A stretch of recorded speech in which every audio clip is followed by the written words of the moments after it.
Ladies and gentlemen, hey, hi, how you doing? Welcome back to the channel. Thank you so much for stopping by. One of the most important things, if not maybe the single most important thing in securing wins in Battlefield 6 REDSEC Battle Royale is contributing to your team with your roles. This is going to be such a game changer depending on which class you're using, whether it's Assault, Support, Engineer, Recon. Each one of these has some vitally important factors that go into gameplay that quite literally can be the difference of you making it into the next circle, into the next gunfight, getting the win, or having to go to the spectate screen and re-queue. And so today I wanted to go through and break down exactly what each different class does in a REDSEC Battle Royale, and if it's worth running and why you'd want to use it in certain situations, the pros and cons of each of them essentially. So really the Battlefield website here, the EA REDSEC page here, has a great breakdown and overall explanation of how you're going through and what you're getting out of each individual class here. So first up here, Assault.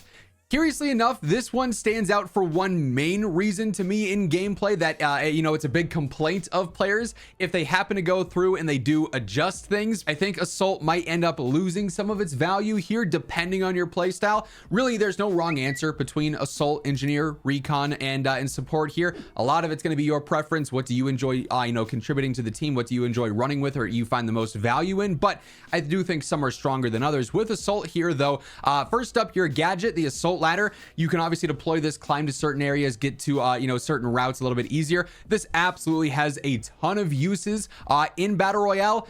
Mostly though, if you're in and around buildings. Obviously there's a large area on this map that is not full of buildings. There's multiple areas, really is how I should phrase it, where it's just open. There's rocks and there's bushes and there's different things like that. But the Assault ladder really is best used in and around buildings, getting different choke points and angles there. So it is a little bit limited as to where on the map it's going to be super advantageous, and just keep that in mind. The high explosive launcher is very strong in this game and can absolutely be lethal and a big deterrent in pushing enemies back and scaring them off in some senses. So that is also pretty strong. The assault rifle signature weapon boost, faster draw times with rifles. You can also fire sooner when exiting a sprint. That's solid. Obviously it's only playing to just the rifle category here, and in general the assault rifles are not like phenomenal, crazy overpowered, but they're also not terrible, so you're getting boosts out of that. And especially if you're running assault rifles, this does make assault a little bit more of a standout to you.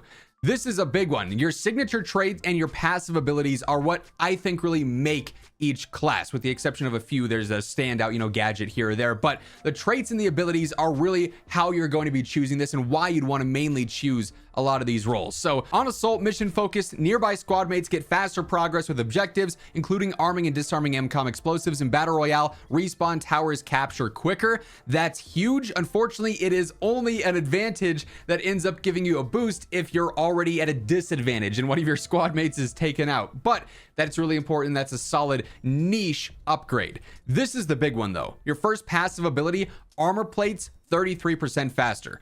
Plating in REDSEC is so slow. This is a huge complaint to the community, and I do think that if they go through and adjust it, which I think they will, this loses some value unless they buff this even more and give it an even better value. It does definitely help right now in the specific situation where plating is a massive complaint, and it'll still give you an advantage even if they don't buff this more and they fix plating to a certain extent.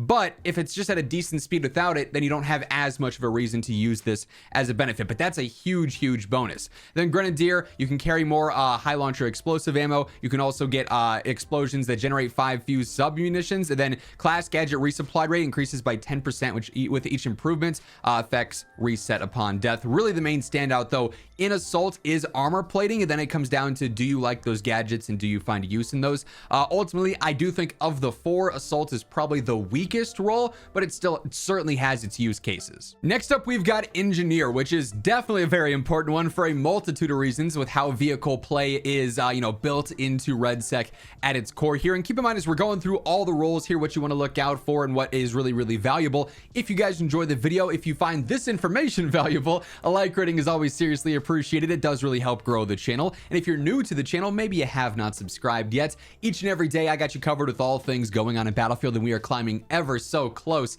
to hitting 1 million subscribers. So if you guys want to help out there, you want to stay informed, be sure to hit that subscribe button and turn on those post notifications. But with Engineer here, your field mechanic, you get a lot going on here. Your first gadget, the repair tool, blowtorch to repair friendly vehicles and equipment. You can also damage enemy assets. Extended use does overheated, but if you are really big into vehicle combat in this battle royale, if you're always going after the tanks so you can get those, if you like driving around in the helicopters, the different vehicles, that's how you want to navigate, Engineer is huge. And getting that repair tool means you can really emphasize your role to your squad. You're going to be what's helping them stay in that vehicle, stay in that tank, stay up longer, and have that as a means of navigation. So that's a hugely helpful gadget there. And the aim guided launcher is the second gadget, is a blast as well. This thing is so strong at just annoying the heck out of enemies. It's not always going to be the insane damage getting pumped out here, but this is an anti-vehicle launcher that can be upgraded to enable missile guidance to the target via the weapon's crosshairs, inflicts greater damage on the sides, top, and rear of vehicles where the armor is thinner. So this can absolutely be a major deterrent as well. It's pretty fun to use. SMGs obviously are that signature weapon with improved hip fire control. It's nice, not going to be a crazy game changer for the SMGs, but it is something to take note of. Then again, the traits and the abilities here are huge. So you get signature trait, take less explosive damage when near friendly vehicles and prevent them from being occupied by hostiles. In the event that everyone ends up exiting the vehicle, you can also repair vehicle health to keep both effects active. Really strong there, especially again if you are heavy into vehicle engagements.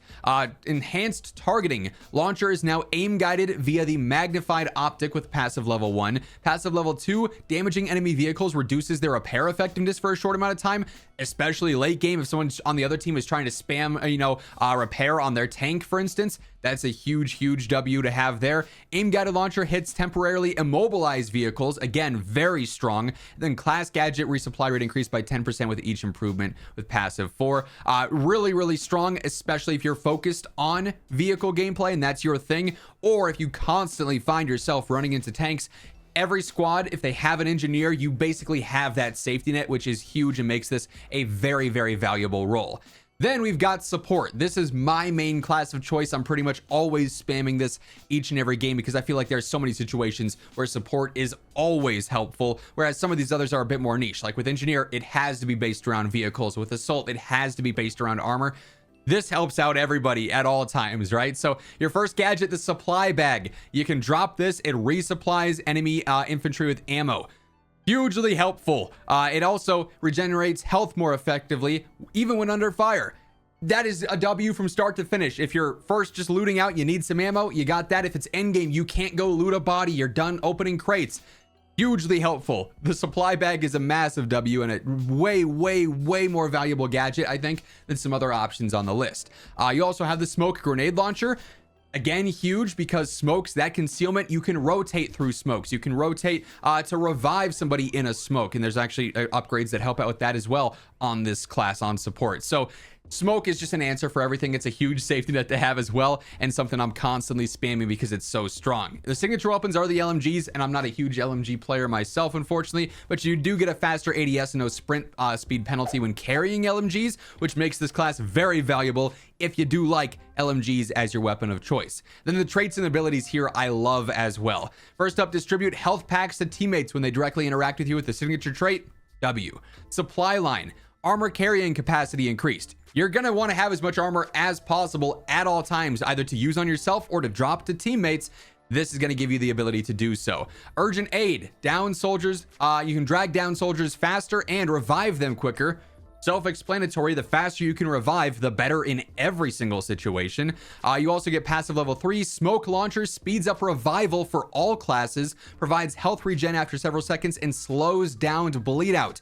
Makes the launcher itself even more valuable, as mentioned. And then stockpile, gadget resupply rate increases by 10%. So there's just always a situation where support can be useful here. Need ammo, support. Need to move through a place where there's not much cover, support. Throw your smokes. Someone's downed, quick res with support. I think it is the most valuable class personally. That's not to, discredit the other ones for having good uses here and there, but this definitely is what I find a ton of value of from start to finish. And then lastly here with Recon, another really strong one, especially with how good sniping is in REDSEC. I find myself kind of, leaning towards this in some situations where I know I'm going to be sniping, and potentially, my squad, if they're going to be sniping, I know I'll have that Recon on the squad as well, which is always useful. So motion sensor can spot nearby moving enemies, vehicles, and gadgets. Nice to have that sort of mini UAV in a sense, right? The Recon drone is very strong and very fun, I should add as well. Can carry explosive ordnance that can be rigged to self-destruct. You can hover it and automatically spot hostiles. Both of those are fantastic features. You can mark them. It also has the thermal vision as well, for what it's worth. Signature weapons obviously are going to be snipers here with the improved marksman, including reduced weapon sway, faster rechambering, and better breath control. So you can just be more accurate. That's never a bad thing there. And then the signature trait of passive spotting. When you look at hostiles while ADS, it auto spots them. Just makes the comms on the squad way easier. And then your passive abilities here I love too. So first one, the Recon drone can drop explosive payloads. Annoying to run into, but so useful if you're the one using it. Tracking pulse, spot enemies within a specified radius for several seconds if you down their squad mate, kind of like a little radar ping, almost like it's resurgence in a sense. Solid there, pretty strong. Number 3, Recon drone can self-destruct for even more damage. I mean, it just makes the Recon drone ever so valuable in a lot of situations there. And it can also, act as a distraction too. You send that, the enemy squad's gonna have to shoot it, or they're gonna have bombs dropped on them, or it's gonna come blow them up. So then you have a chance to shoot them while they're shooting your drone. Really strong class too. So all 4 of these have their place, I think, with support and Recon really being the 2 main standouts for a lot of situations. Engineer being an absolute must-have on a squad of 4. Duos, you might have to, pick your poison a little bit more. Assault could be good for specific situations, but I do think it maybe needs some tuning there in general. But that's the general rundown of maybe what you want to be looking out for in each specific role. And hopefully this helps you decide, okay, we need to have 2 support players on a squad, 1 Recon, 1 engineer, something like that, and it helps guide your choices a little bit more specifically here. But that is going to wrap things up. If you guys enjoyed the video, you did find it helpful, a like rating would be seriously appreciated. And of course, if you're new to the channel, you want to ensure you are always in the know for all things going on in Battlefield, be sure to hit that subscribe button on your way out. But once again, thank you so much for tuning in, and until next time, take it easy, have an awesome rest of your day, and I'll catch you later. Peace out.